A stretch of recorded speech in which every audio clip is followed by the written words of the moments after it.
Support comes from the Missouri Forest Products Association. Missouri produces wood pallets, railroad ties, white oak barrels, hardwood floors, and more. Details on the variety of products made in the state are at choosewood.com. Welcome to St. Louis on the Air. I'm Don Marsh. Well, we've spent the last segment talking about plant-based diets. Now we're going to talk about where you can get that kind of food in local restaurants. Well, our friends from Sauce Magazine are with us, Catherine Klene and Heather Hughes, managing editors of Sauce.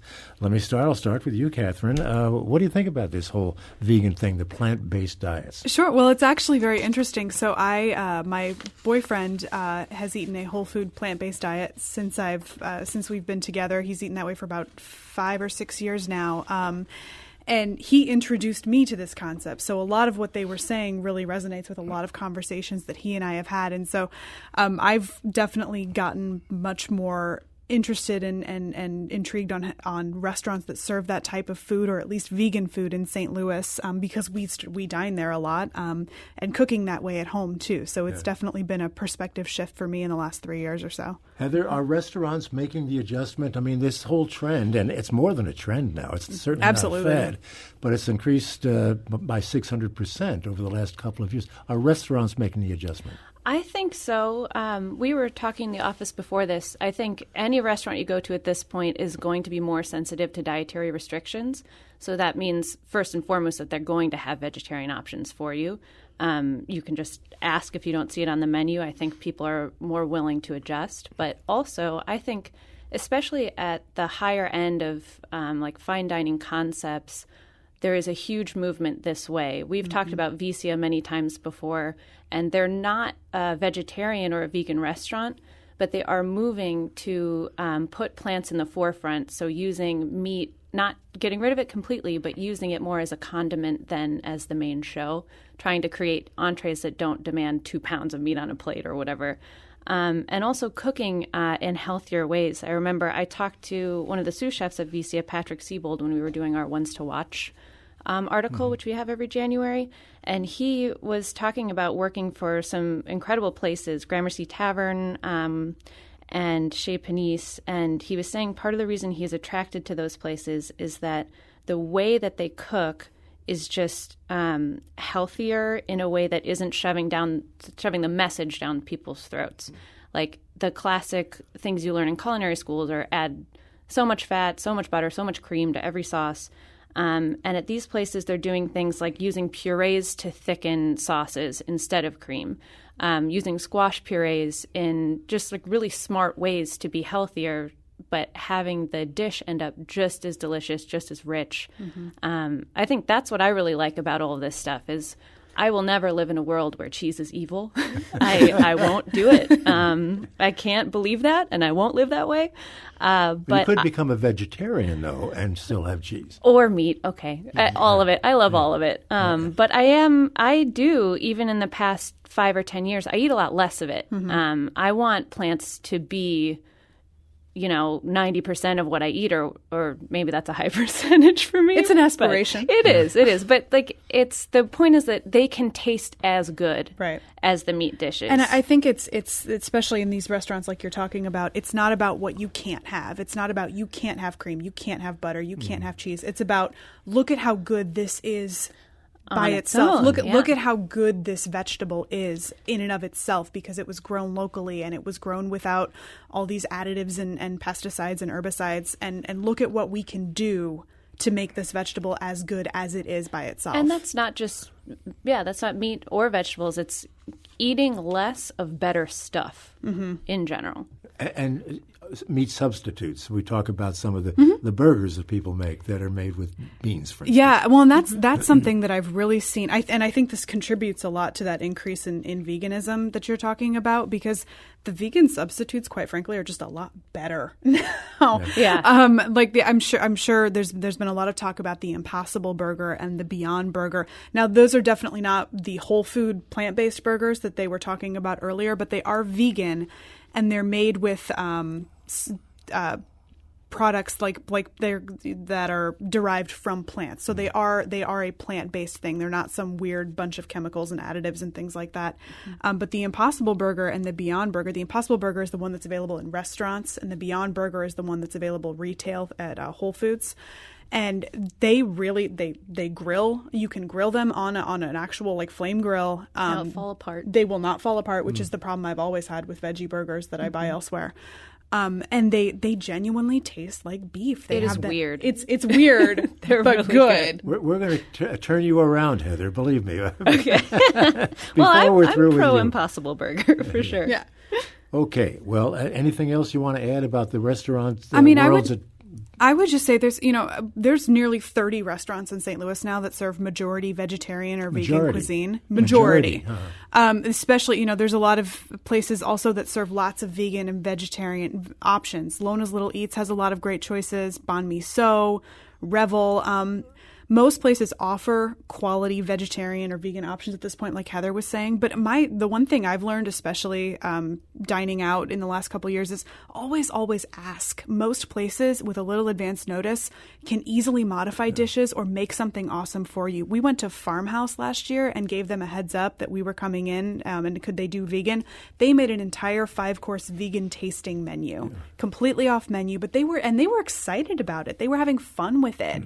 So always ask. It never hurts. And if you're making a reservation, give them advance notice and you'll be very pleasantly surprised. One of our listeners has sent in a long list of places. Yes. You'll recognize Pizza Head, Vista, Lulu's Local Eatery, places like that. Vista already mentioned. All those are on my list. Yep. Seeds, Fritas. Yep. We'll get that list on our website too, because I think that's great. important for people to know. Okay. Well, this is hit list time. So we've talked the vegan world, but you've got a couple of restaurants you consider the hot spots for the new month. Who wants to start with? I said Barge Continental. Oh, sure. Yeah. So Barg Continental. Pardon me. I know. I did that too. Barg Continental Restaurant. It's down in the St. Louis Hills area on Hampton. This is an Afghan restaurant, and it is. We were so pleasantly surprised by this place. It was crazy. There aren't many Afghan restaurants in No, town. there's Not in really, St. Louis. There's really only Samim that I'm aware of in the Grove area, and that's been the only one that's specifically Afghan restaurant.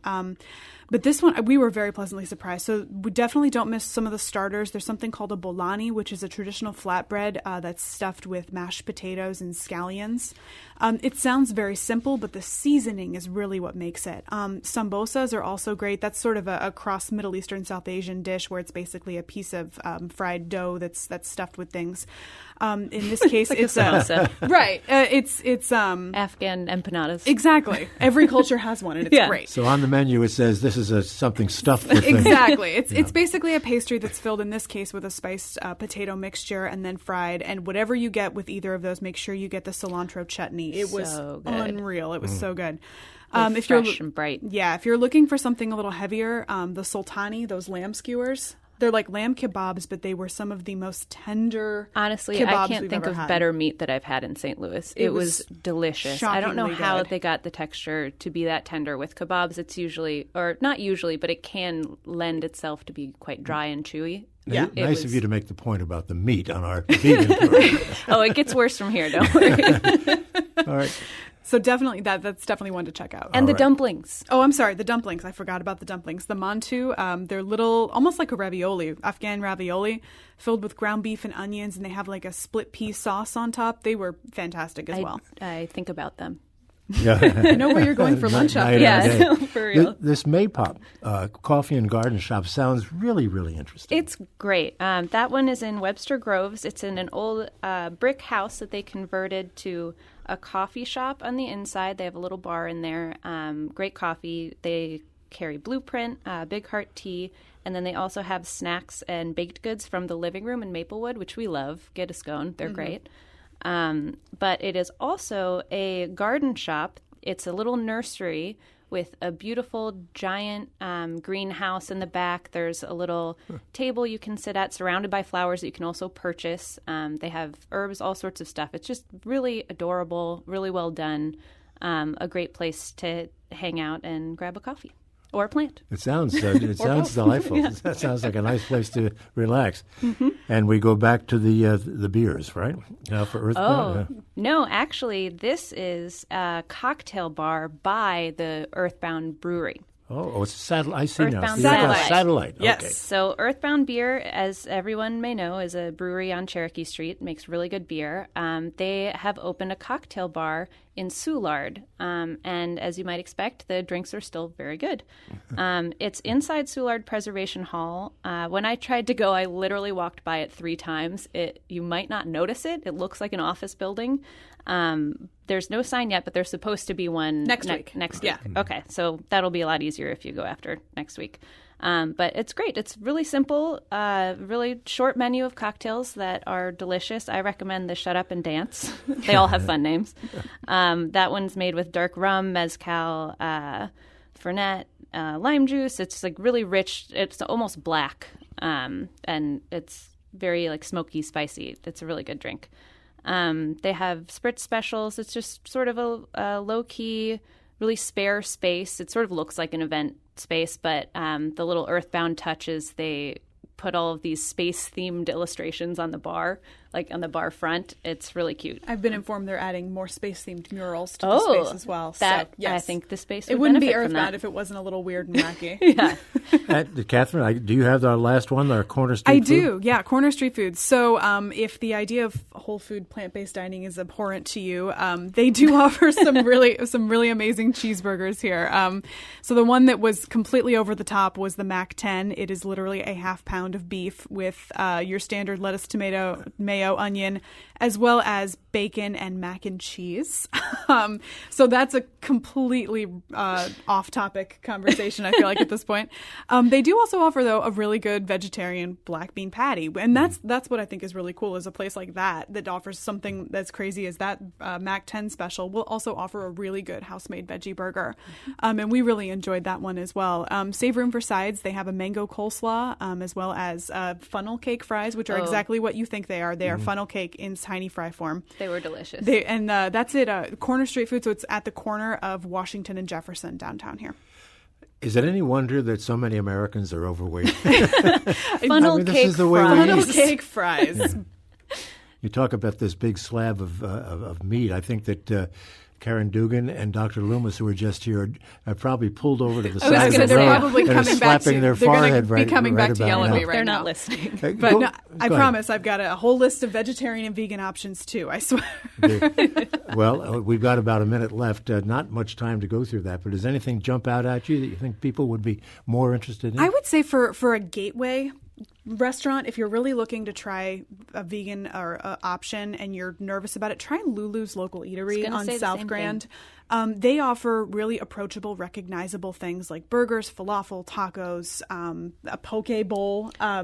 Made with watermelon. Right. So, but it's all plants. It's all recognizable. It's none of the if you're weird about seitan or tofu or whatever, it's all real plants that you're going to recognize. It's beans, but it's really, really good. Yeah. Lulu's is one of the names on the list that one of the listeners sent in, by the way. I would recommend that as sort of your gateway restaurant. For vegetarian, not necessarily whole food plant-based. There is a lot of oil going on in those fried cauliflower bites. But. Only 30 seconds left, but are these dishes likely to be less expensive because there's not expensive meat included, do you think? It depends on the place. I think that at the end of the day, no matter what, you're going to pay for quality. And at a place like Lulu's, maybe the entrees are about the same price as someplace with meat, but it's going to be worth it. We'll get that list up on our website. I think a lot of people have become interested in this subject, particularly when you look at the medical benefits that come from it. And the environmental benefits in many places, too.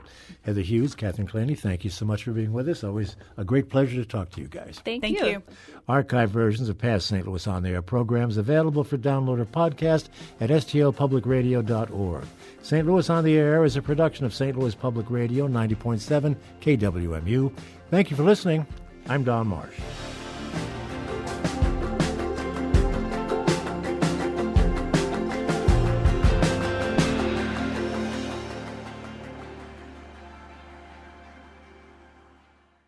Support comes from the Missouri Forest Products Association, providing more than 41,000 jobs in the production of wood pallets, railroad ties, white oak barrels, hardwood floors, and more.